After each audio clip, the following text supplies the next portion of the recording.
E aí você, tudo bem? Tudo jóia?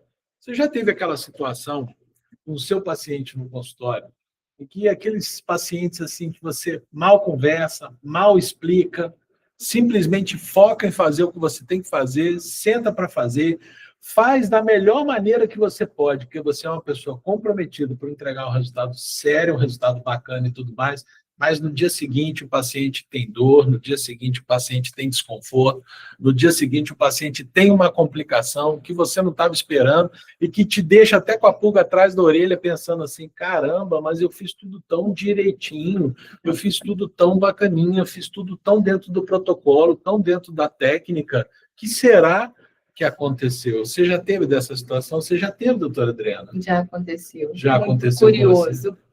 Pois é. Esse é o Pode Crendo dessa semana. Eu sou o professor Leonardo Barroso, 31 anos de prática clínica de endodontia. E já passei por tudo que vocês puderem imaginar. Espero não passar tanto agora mais para o final, mas já passei por um bocado de coisas, já passei por essa também. Essa é a professora Adriana Marques, que tem 21 anos de odontologia. 21 anos de odontologia, olha como é que é, tá vendo? Eu de clínica endodôntica de odontologia, né? Pega tudo, sabe tudo, domina tudo, e esse é o Pode Crendo, o podcast da equipe Núcleo Endo. Núcleo Endo, canal aberto com sucesso, e a gente está aqui de novo para enfiar o dedo na ferida e remexer, porque esse é o nosso objetivo. A gente está aqui para trazer informação de qualidade. E essa é a provocação. Por que algumas intervenções que são muito bem feitas, muito bem cuidadosas, muito bem cautelosas, que são muito meticulosas, em que você realmente dá o seu máximo, leva a cabo tudo dentro da técnica, elas evoluem mal? E por que às vezes outras intervenções, em que aquele dia você nem estava com tanto tempo assim para fazer, ficou um detalhezinho ou outro, né, que você pensou assim, isso aqui depois eu arrumo com calma, esse esvaziamento vou fazer agora rapidinho, mas depois na outra consulta eu melhoro isso, melhoro aquilo, tudo mais. Ou seja, foi um procedimento que você nem dedicou tanto assim, no dia seguinte esse paciente está bem. Qual será a diferença, né?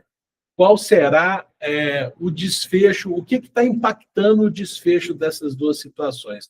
A despeito de eu ter feito tudo da melhor forma possível, a despeito de eu ter feito uma intervenção nem tão assim certinha e eu ter respostas completamente contrárias àquilo que eu esperava.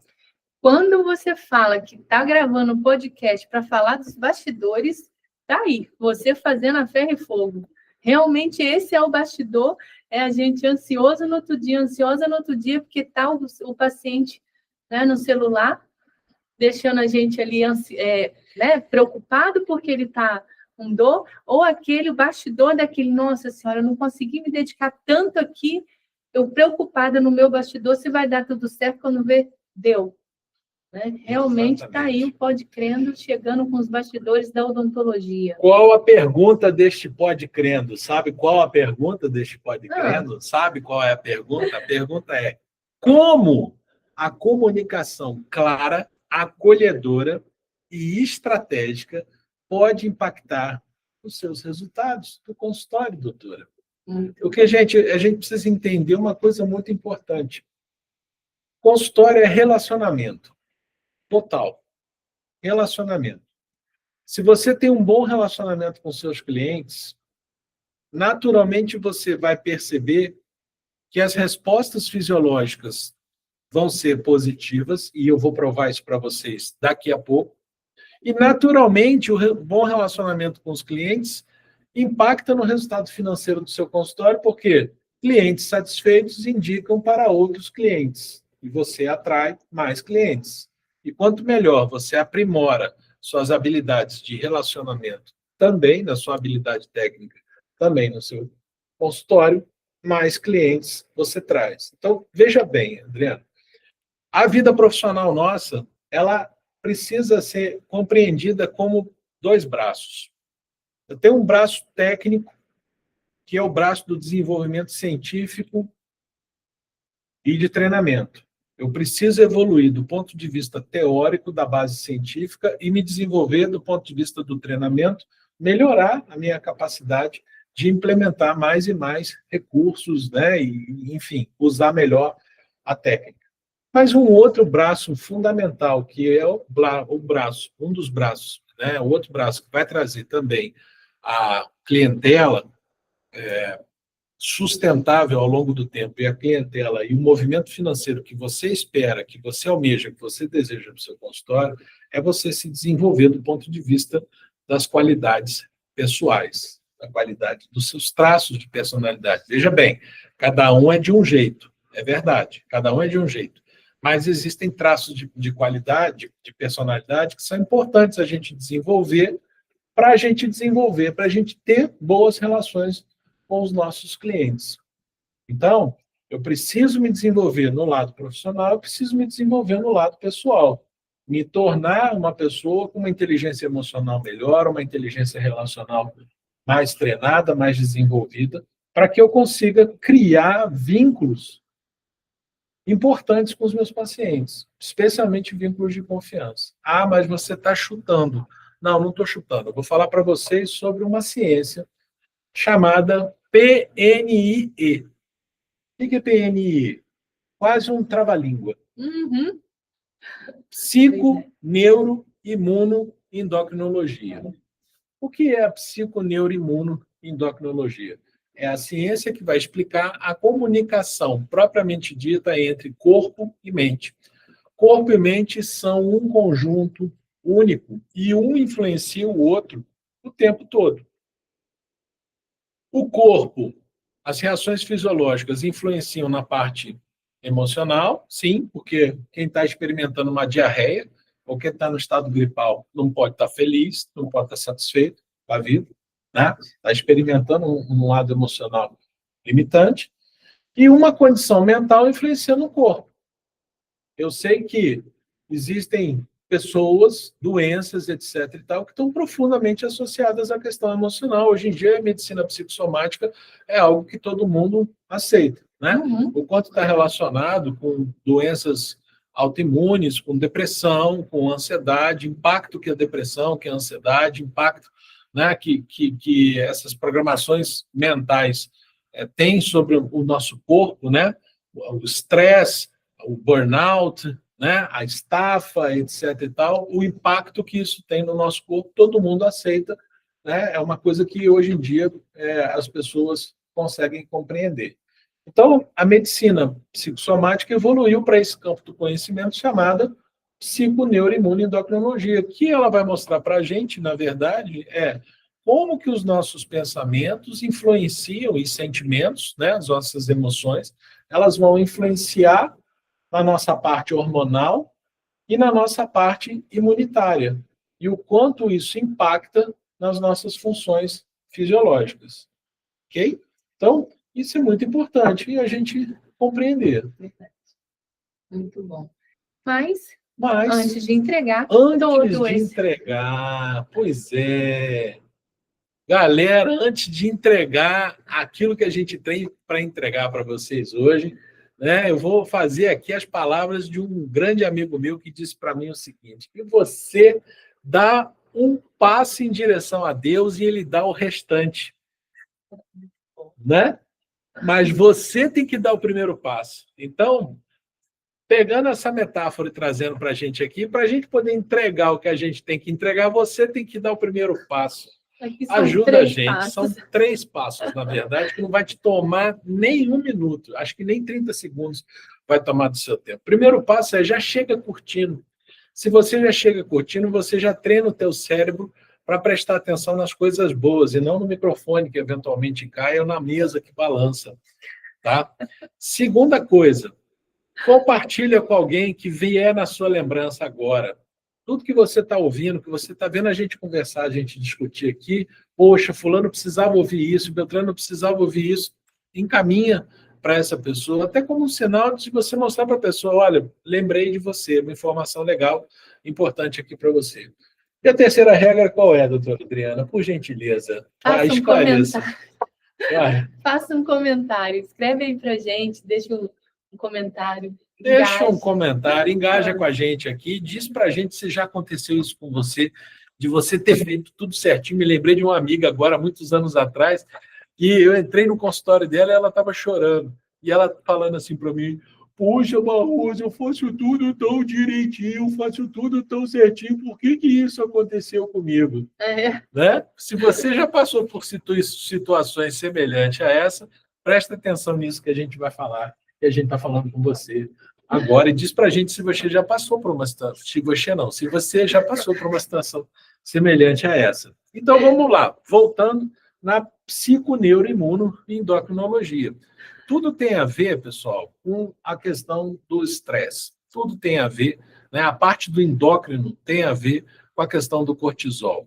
O cortisol ele é meio que um freio para o nosso sistema imune, porque quando ele é disparado, ele é um hormônio que foi projetado para ser disparado em momentos de estresse, junto com a adrenalina, para poder melhorar a parte de liberação de energia para os nossos grandes músculos, porque ele foi criado para o mecanismo de luta e fuga. Lá, quando o sujeito, lá na época das cavernas, encontrava com o leão de frente, ele tinha, né, duas alternativas. Ou ele lutava com o leão, ou ele fugia. De qualquer jeito, ele ia precisar de explosão muscular. Cortisol e adrenalina jogando muita energia. O problema é que a gente vive na atualidade um momento onde a gente vai tendo, em função de tudo que vem acontecendo, da aceleração, das necessidades do dia a dia, das demandas do dia, da pressão, da sociedade, etc, etc, etc. O ser humano vem sendo assolado pelo estresse e a gente vai tendo liberações de cortisol diariamente em doses, né, contínuas. E o cortisol, ele sendo meio que um freio para o nosso organismo, ele meio que diz para as células assim, não dá para pensar em reparo agora, não dá para pensar em cicatrização agora, porque eu tenho que jogar a energia toda para os grandes músculos para tirar o fulano ou a fulana dessa situação de emergência. Isso é uma coisa que a gente tem que entender, que tudo isso acontece porque o nosso cérebro não sabe diferenciar aquilo que é virtual daquilo que é real, aquilo que é imaginário daquilo que é real. Então, a gente tem descargas de cortisol do mesmo jeito, pensando num problema do banco, ou pensando num problema do dia a dia, de uma desavença que você teve com uma outra pessoa, uma discussão que você teve com outra pessoa, você tem descarga de cortisol do mesmo jeito como se você estivesse andando na época lá da selva e encontrasse com um leão de frente, né? Só que naquela época acontecia isso de vez em quando e a gente, hoje em dia, todo dia, alguma coisa que tira um pouco do sossego nosso, o estilo de vida nosso, né? Então, essa epidemia de liberação descontrolada de cortisol que a gente vive, que as pessoas vivem na atualidade, é que realmente vem trazendo essa dificuldade toda. Então, à medida que esse cortisol ele vai sendo liberado, ele vai causando uma imunossupressão, ele vai diminuindo a capacidade imunológica do indivíduo, e essa capacidade imunológica, ela favorece a instalação de quadros agudos e atrasa, dificulta a reparação tecidual. Ah, mas tu está chutando para falar isso. Não, não estou, não. Olha só, eu pesquiso esse tema desde 2009. E por que eu fui pesquisar esse tema? Sabe por quê, Adriano? Sabe por quê? Porque eu ficava louco com isso. Por que certas intervenções, apesar de eu ter dado todo o meu tempo, a minha técnica e tudo mais, para fazer a coisa bem feita, no dia seguinte o paciente agudizava, e outros pacientes em que eu não tinha tanto tempo para me dedicar tanto, para fazer de uma maneira tão cuidadosa, no dia seguinte os pacientes estavam bem. Isso me deixava doido. Até que um dia, eu lendo o jornal, né, naquela leitura dinâmica que eu faço assim, peguei no jornal O Globo uma notícia mais ou menos assim, estresse atrasa a cicatrização de feridas, relata estudo. E aí eu fui ler a notícia. E ali na notícia, contava a história de um estudo científico, um estudo clínico que tinha sido feito em Londres, na Inglaterra, exatamente com pessoas que eram cuidadores de entes queridos com Alzheimer, e onde essas pessoas, claro, são pessoas submetidas a um estresse crônico, onde essas pessoas eram submetidas a uma pequena ferida no braço e comparavam com essa mesma pequena ferida em grupos de pessoas que não tinham esse contexto tão estressante. E essas pessoas que eram cuidadoras de entes queridos com Alzheimer, elas levavam 25% mais tempo para cicatrizar essa ferida no braço do que os indivíduos que não tinham esse contexto estressante. Né? E daí, muitas outras pesquisas eu consegui acessar, porque eu entrei em contato com um pesquisador na época, o professor John Wayman, e ele foi muito, bacana comigo de me disponibilizar uma quantidade enorme de estudo. Então, o que eu pude entender é que desde a década de 70, esse tipo de relação entre estresse, ansiedade, inflamação e cicatrização de feridas, isso vem sendo pesquisado dentro dessa área do conhecimento. E, claro, tudo que envolve procedimento invasivo, eles vieram fazendo experiências científicas, né, ensaios científicos, ensaios clínicos, dentro da área da cardiologia, dentro da área de outras áreas cirúrgicas da medicina, e até dentro da odontologia. Tem um trabalho de 1998 que foi feito com estudantes de odontologia lá nessa universidade mesmo de Londres, na King's College em Londres, onde eles faziam feridas no palato dos estudantes de odontologia, tadinho deles, né? Mas perceberam que, na época de prova final e comparado com a época de férias, quando eles estavam de férias, eles cicatrizavam a ferida 40% mais rápido do que quando eles estavam na época de prova final. Ou seja, realmente, mais um indicativo de que o fator emocional influenciou na velocidade de cicatrização. Vários estudos foram feitos, desde modelos em animais, até estudos, como estou comentando aqui com vocês, estudos em animais, que comprovaram exatamente isso. O impacto que o estresse, que a ansiedade tem sobre a resposta fisiológica. Pacientes que estão sob domínio de estresse e de ansiedade são pacientes que são mais predispostos a terem complicações pós-operatórias por conta desse atraso no mecanismo de cicatrização e facilidade para a instalação de inflamação crônica. Você tem a liberação de diversos mediadores químicos ali, como a interleucina 6, por exemplo, que vão favorecer a resposta aguda, e, ao mesmo tempo, você vai ter a inibição de uma atividade imunitária que vai fazer com que essa ferida ela leve mais tempo para cicatrizar. Então, isso é o que a psico-neuro-imuno-endocrinologia vem trazer para a gente de importante aqui dentro dessa conversa. Beleza. Quem quiser, inclusive, alguns artigos e tudo mais, escreve aqui embaixo nos comentários, né, já que você vai ter que lembrar das 3 regras. Na hora de comentar, quero referências, eu mando para você, manda teu e-mail para mim, eu mando para você as referências de onde eu estou falando, porque eu não estou tirando só coelho da cartola, não. Tá? Eu até estou tirando também, porque eu vou mostrar a solução, mas eu não estou inventando coisa aqui, não. Tá, mas tudo isso que você está falando da PNE, onde é que vai encaixar para a gente aqui? Encaixa exatamente na questão da comunicação, porque é através da comunicação profissional e paciente que você pode criar um clima acolhedor, um clima humanizado, um clima de empatia, que tende realmente a reduzir as tensões, tende realmente a reduzir, né, as ansiedades, as inseguranças em relação ao que vai acontecer. Olha, teve um trabalho de 2010 de um cara chamado McCarthy, sabe, Adriano, que mostrou o seguinte, que a expectativa que um paciente tem de um procedimento diz muito respeito sobre o desfecho da reação pós-operatória. Ou seja, eles fizeram um trabalho onde eles mostraram que, correlacionando uma entrevista antes da intervenção e como o paciente se apresentou pós a intervenção, a pergunta era: o que você espera que vai ser esse procedimento? Que, de fato, os pacientes que esperavam que o pós-operatório ia ser difícil, de fato tiveram um pós-operatório difícil, e que os pacientes que disseram que achavam que o pós-operatório ia ser um pós-operatório tranquilo, realmente, de fato, tiveram um pós-operatório tranquilo. Ou seja, a expectativa que ele está esperando em relação ao procedimento pode sim influenciar bastante em como ele vai reagir pós-procedimento.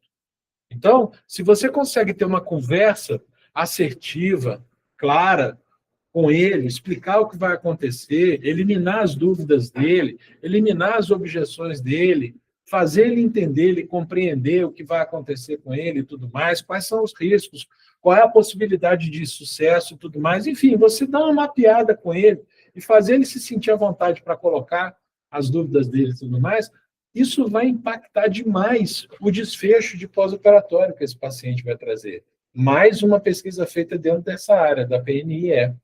E outra coisa importante, teve um outro estudo que mostrou para a gente, também um ensaio clínico, que também mostrou para a gente que pessoas às quais foram dada oportunidade, antes do procedimento, delas se abrirem e falarem um pouco sobre os problemas da vida, falarem um pouco sobre as suas dificuldades, sobre os desafios que elas enfrentam e tudo mais e tal, foram pacientes que tiveram 20% de cicatrização mais rápida e mais favorável do que aqueles indivíduos que antes da intervenção essa oportunidade não foi dada. Veja que coisa interessante, né, Adriano? Sabe aquela paciente, aquela senhorinha que chega lá no seu consultório e que começa a falar da vida, começa a falar dos problemas, começa a falar do filho, começa a falar da filha e tudo mais, e o dentista que está ali está pensando assim, caramba, pô, eu tenho que sentar, tenho que produzir, eu tenho que fazer, eu tenho que atender. Pô, essa mulher está falando aqui, está tomando meu tempo e tudo mais e tal. Tem outra pessoa lá fora me esperando. Ele não sabe ainda que esse momento em que está sendo dada a ela essa oportunidade, tudo bem que muitas vezes essa oportunidade está sendo dada, ela está tomando, né? Mas ele não sabe, né? E você agora passa a saber disso, de que assim, isso que está acontecendo na verdade é uma oportunidade para que o desfecho dela seja melhor. Ela vai ter mais chance, mais predisposição para ter um desfecho melhor, um pós-operatório melhor e uma evolução pós-operatória do que se ela não tivesse tido aquela oportunidade. Então, isso mostra para a gente, esses trabalhos científicos, eles mostram para a gente o quê? A importância de uma atitude por parte do cirurgião dentista, por parte da cirurgiã dentista. De uma atitude que seja uma atitude acolhedora, que seja uma atitude realmente de, sabe, abraçar esse paciente, de usar a empatia com esse paciente, de deixar essa pessoa à vontade, de deixar essa pessoa tranquila, em paz, que, em função disso, o desfecho vai ser muito melhor do que se esse tipo de abordagem não for usado. E é por isso que a gente usa uma outra sigla. Eu falei da PNE, e é por isso que a gente usa estratégias de programação neurolinguística, PNL. Né? Onde que a PNL vai encaixar no meio disso tudo? A PNL me ensinou que onde ela vai encaixar é justamente trazendo as abordagens, as ferramentas específicas onde eu vou conseguir desenvolver essa comunicação mais clara, mais assertiva, mais acolhedora e mais empática com o meu paciente. Com isso, eu consigo criar esse clima de tranquilidade. Muito legal. Sabe o que orienta a minha abordagem pós-operatória? Muito baseado no relato do paciente com operações passadas. Um exemplo, o paciente fez uma... Eu pergunto, como é que você já tirou um dente, já fez uma extração? Como foi? Ah, nossa, meu dente sempre infecciona quando eu faço a extração. As coisas sempre demoram para cicatrizar quando eu faço tal coisa. Então, eu pego esse paciente, eu já sei que a forma de adoecer dele é dessa forma, aí ele é aquele paciente que vai para a cama. Então, é um paciente que talvez num outro paciente, o procedimento eu não faria o uso de antibiótico terapia, nele eu vou usar porque ele já tem aquela crença, já tem aquele sistema de adoecer, de que infecciona e dá errado. Porque eu acabo utilizando um pouco isso, eu lembrei aqui. Muito bom. Onde você vai encaixar isso aí na PNL? Então, onde eu vou encaixar? Então, já encaixei, minha amiga. Eu já estou aqui, entendeu? Pensando, olha só, encaixo no metamodelo. Tem várias abordagens, várias ferramentas que a PNL traz para a gente, né? Então, a gente vai falar aqui de rapport, a gente vai falar de metamodelo, a gente vai falar aqui de ancoragem. 3 abordagens, né, interessantes para a gente poder usar tudo junto e misturado. A gente sempre diz assim, que essas ferramentas de PNL, elas são para serem usadas o máximo possível, todas elas, né, num conjunto de ações para a gente conseguir um melhor resultado. Então, é claro que o primeiro momento, o momento do paciente te conhecer, o momento, né, em que você está tomando ciência, fazendo levantamento de dados daquela situação ali com o teu paciente, esse momento é um momento muito importante para você estabelecer uma conexão inicial.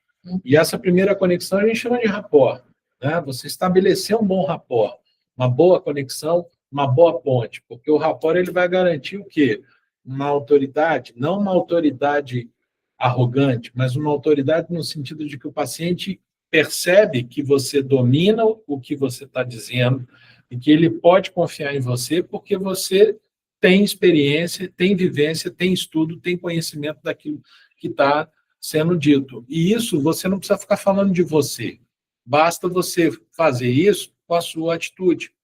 Então, você vai explicar o procedimento para o seu paciente, você vai conversar com o seu paciente, né, de preferência até criando um ambiente calmo, um ambiente tranquilo, onde você vai buscar principalmente o quê? Escuta, onde você vai buscar a escuta empática, a escuta no referencial da outra pessoa, chamando ela pelo nome, pela conversa. Então, grava o nome da pessoa e vai ouvindo, vai dando incentivo verbal, mostra para a pessoa que você está ali 100% presente naquela conversa.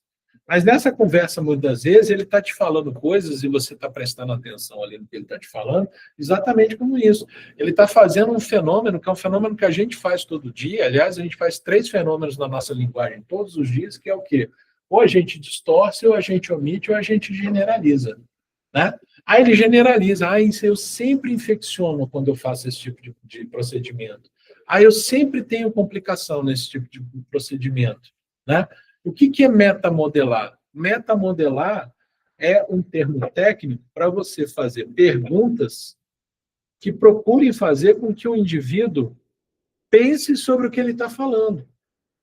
Por exemplo, sempre infecciona, né? Todas as vezes que você foi submetido a esse tipo de procedimento, porque, em geral, por que essas generalizações acontecem? Quando tem envolvido a questão emocional, memória marcante. Tudo bem, lá no passado, extraiu um dente e infeccionou. Pronto, adotei aquilo ali como regra. Né? Para o nosso dia a dia é a mesma coisa. Você vai no mesmo restaurante, toda vez. O dia que você é mal atendido nesse restaurante, você sai de lá bravo, né? Pé da vida e fala assim, nunca mais eu volto aqui, porque toda vez que eu venho aqui, eu sou atendido desse jeito. Se fosse toda vez, você não estava indo lá, né? Sempre que você procurava ver. Esse é um fenômeno comum. Então, assim, é você fazer o indivíduo pensar. Isso é generalizar. Então, pegar essas generalizações. Sempre que eu faço tratamento de canal, dá problema. Todo tratamento de canal é quando o paciente ele estabelece uma regra para todas as coisas. A segunda coisa, o segundo fenômeno, que é a omissão, é exatamente ele dizer algo que a informação ficou incompleta. Isso me incomoda muito. Mas o que especificamente que te incomoda? Está doendo, tá? Mas onde especificamente que dói? Quando exatamente dói? Né? São aquelas perguntas até que a gente usa muito lá na nossa anamnese inicial, tudo mais e tal. E aí, depois também a gente tem a distorção. A distorção é quando a gente junta duas coisas que não tem nada a ver uma coisa para estabelecer uma relação de causalidade. Tipo, toda vez que chove eu tenho um mau dia. Né? Ou o paciente que chega lá, toda vez que eu venho no dentista é porque, né, eu vou ter um dia ruim. Mas como exatamente assim? Toda vez que você vem no dentista vai ter um dia ruim. O que uma coisa tem a ver, né, uma relação com a outra? Então, metamodelo é também uma ferramenta de PNL que a gente usa para desativar muitas vezes essas crenças. Eu entendo que quando o paciente diz para você, o que você faz? Você já cria uma estratégia de pós-operatório porque você entendeu que a forma dele enxergar o problema é daquele jeito. Mas você também pode agir procurando desarmar essa bomba antes dela estourar, né? E tentar fazer a pessoa entender de que, olha só, o procedimento não tem por que evoluir dessa maneira. Ou a chance de evoluir dessa maneira é muito pequena. Se isso acontece sempre com você, a gente precisa entender o que é que tem por trás. Fazer o indivíduo pensar que realmente, assim, não é todas as vezes. E é muito interessante o efeito que você provoca quando você vai fazendo essas perguntas, mas claro, né, gente, tem que ser uma pergunta sutil, tem que ser de uma forma sutil, para não gerar um interrogatório, para você não virar um chato, né? Ah, não vou lá naquele doutor, porque, pô, tudo ele fica perguntando para a gente, e, né, a ideia não é ser chato, mas é você buscar fazer com que ele pense sobre as coisas que ele está dizendo para você, e, ao mesmo tempo, você conheça dele informações importantes para você conduzir melhor o caso. Especialmente quando ele vai expressar para você os anseios dele, ou quando ele vai expressar para você quais são as preocupações dele em relação ao procedimento. Tem uma pergunta que a gente acha muito importante você fazer para o seu paciente, o que é importante para você nesse tratamento? Essa pergunta ela pode direcionar, inclusive, a argumentação que você vai desenvolver com ele. Porque vão existir pacientes que vão dizer para você assim, o importante para mim é não sentir dor. Pronto, você tem uma linha de pensamento para trabalhar com ele. O importante para mim é ficar bom, é qualidade. Você tem outra linha de pensamento para trabalhar com ele. O importante para mim é o preço. Você tem uma outra linha de pensamento para desenvolver com ele. Concorda? Né? Então, fazer o indivíduo pensar sobre isso, através dessas perguntas, você buscar essa segmentação de informação, é uma estratégia importante. Né? E uma terceira estratégia também considerada importante nesse cenário de você criar esse ambiente acolhedor e tudo mais, é você realmente criar uma âncora que seja favorável. Que âncora favorável seria? Gente, todo mundo que vai no dentista tem âncora. O cheiro do dentista, né? O ambiente do consultório odontológico. O que é a âncora? A âncora é um estímulo que você capta, né, pelos seus sentidos, e essa âncora, ela desperta em você um estado emocional. Você tem uma âncora, por exemplo, olfativa, tipo assim, um cheiro? Tenho. O alecrim. O alecrim. Italiano? Não, siciliano. Siciliano, né? É um cheiro que te desperta uma boa memória, né? Uma música que você ouve que te desperta uma boa memória, e assim sucessivamente. E todo mundo que tem a ideia de ir ao dentista, isso desperta uma memória, isso desperta um estado emocional, né? Então, o que acontece, pessoal? Nós precisamos criar boas âncoras para os nossos pacientes. Quando os pacientes eles chegam no nosso consultório, eles foram construídas neles âncoras negativas, não intencionais. Ou seja, claro que os profissionais que passaram, né, antes de você ser o profissional da vez agora na vida daquele paciente, claro que aqueles que passaram, eles não quiseram ancorar, criar âncoras negativas nesses pacientes intencionalmente.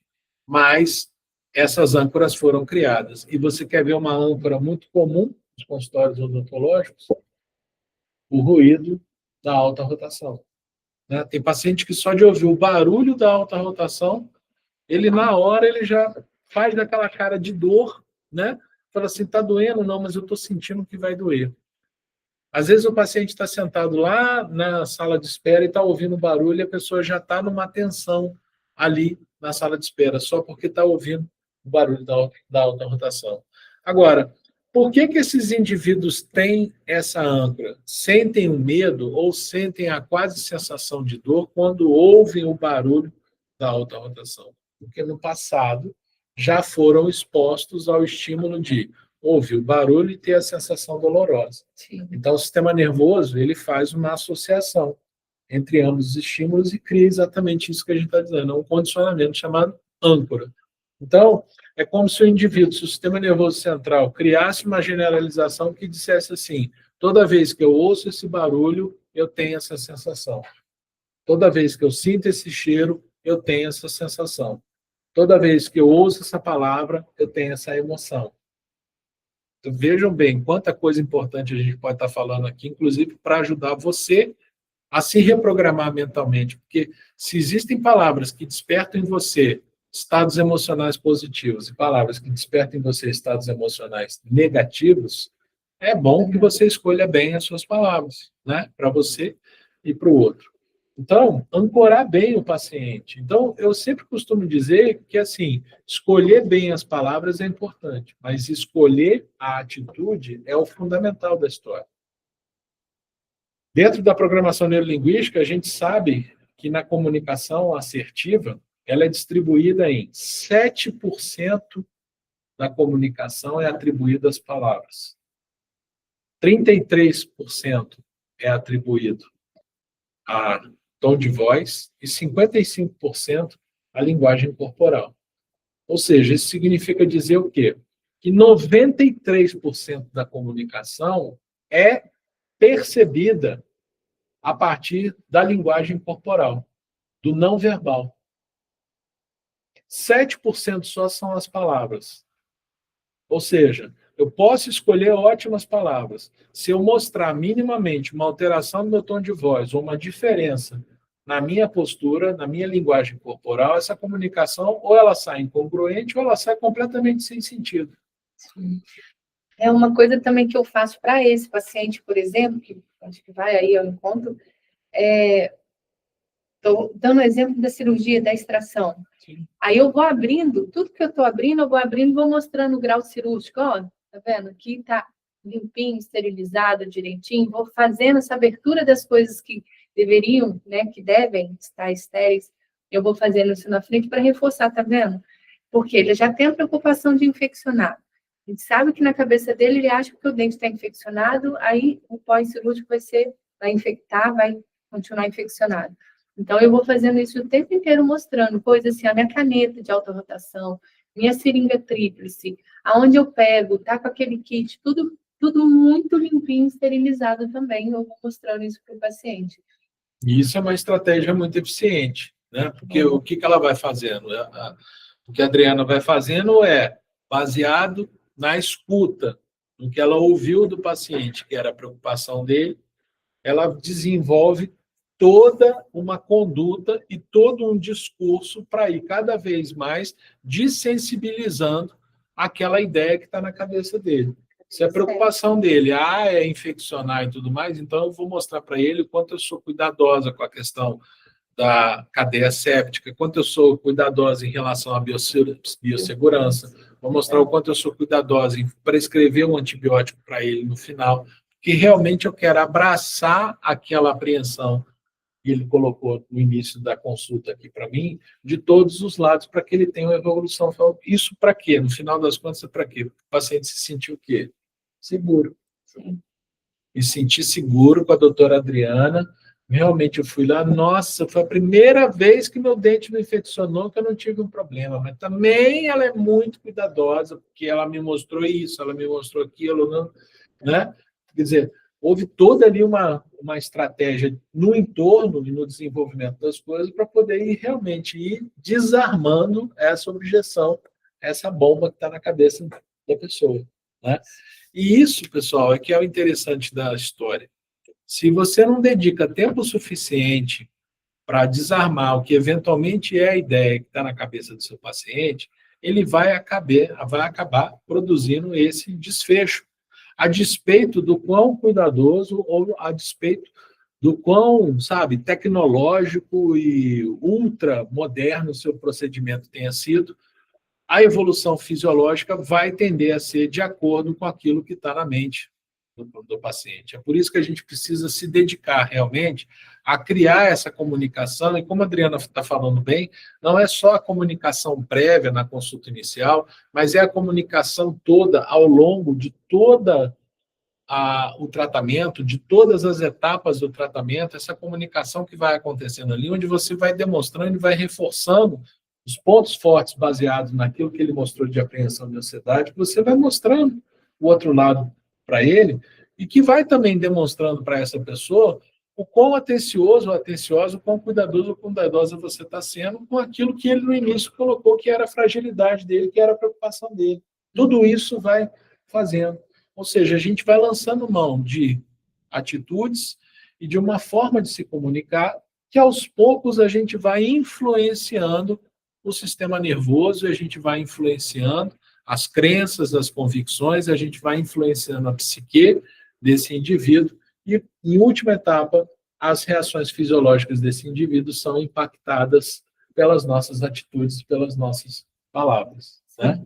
A gente fala assim, a técnica é importante, né? Você saber medicar direitinho é importante. Então, eu aproveito aqui agora até para fazer a propaganda do nosso curso de endodontia 100% online, né? Que ele é um curso super completo, pega todas as etapas da endodontia e ainda associa a endodontia com a ortodontia, com a periodontia, né, em casos de DTM, para a gente saber fazer um diagnóstico diferencial ou utilizar a técnica adequada quando associa outras especialidades, né? E aí você vai estar realmente ali munido de capacidade técnica. E lá, inclusive, tem essa aula que eu estou comentando sobre esse assunto ali, onde a aula está bem mais detalhada sobre essas abordagens, essas ferramentas. Isso aí, a abordagem emocional com todas as estratégias que a programação neurolinguística tem na PNIE. Então, assim, eu acho que vale, fica aí, sempre eu coloco nos nossos podcasts o link do nosso Linktree, que você vai conhecer todos os cursos que nós temos, né, o que a gente tem de conteúdo aí para vocês. Realmente está ali com a parte técnica e emocional para favorecer a comunicação e o reparo ali do seu paciente. Show de bola. Então, esse foi o Pode Crendo dessa semana, onde a gente abordou exatamente isso. Como é que a sua comunicação, uma comunicação acolhedora, assertiva e estratégica, pode impactar os resultados no seu consultório. Lembro vocês que os resultados, quando o paciente tem resultado fisiológico bacana, isso se traduz em resultado financeiro, porque é mais do que natural que um paciente, um cliente bem atendido, vai te indicar para outras questões. E não adianta você pensar só no macro. As coisas, para irem para o macro, para o grande, elas começam pequenas. É através das suas pequenas atitudes, dos pequenos hábitos, das pequenas atenções e detalhes que você vai dando no seu dia a dia, que você vai construindo uma carreira e vai construindo uma carteira de clientes que ela é sólida. O marketing ajuda, sem dúvida nenhuma, e outras estratégias de gestão vão fazer você alavancar. Mas se no seu dia a dia você realmente não estiver ali 100% presente, inteiro, e realmente interessado em entregar o melhor para os seus clientes, nada disso vai funcionar. Beleza? No nosso próximo episódio, a gente vai trazer para você agora o outro lado da questão. Tá? E eu já vou deixar aqui para você. Se hoje a gente falou sobre comunicação para lidar com as questões emocionais dos nossos pacientes e impactar a parte fisiológica dos nossos clientes, no próximo módulo nós vamos ver o lado do dentista. Porque a gente sabe que a gente, sim, sofre pressão, tem ansiedade, tem desafios a serem vencidos, e como é que a gente lida com isso? Como que o corpo fala conosco e como é que a gente pode fazer para ouvir o que o corpo tem trazido para a gente de sobrecarga, né, de desafios, etc. e tal, tentando mostrar para a gente coisas importantes para a gente poder gerenciar e ter uma vida profissional que seja longa e próspera, que essa é a intenção. No próximo episódio do Pode Crendo, um grande abraço para vocês e até a próxima. Até a próxima.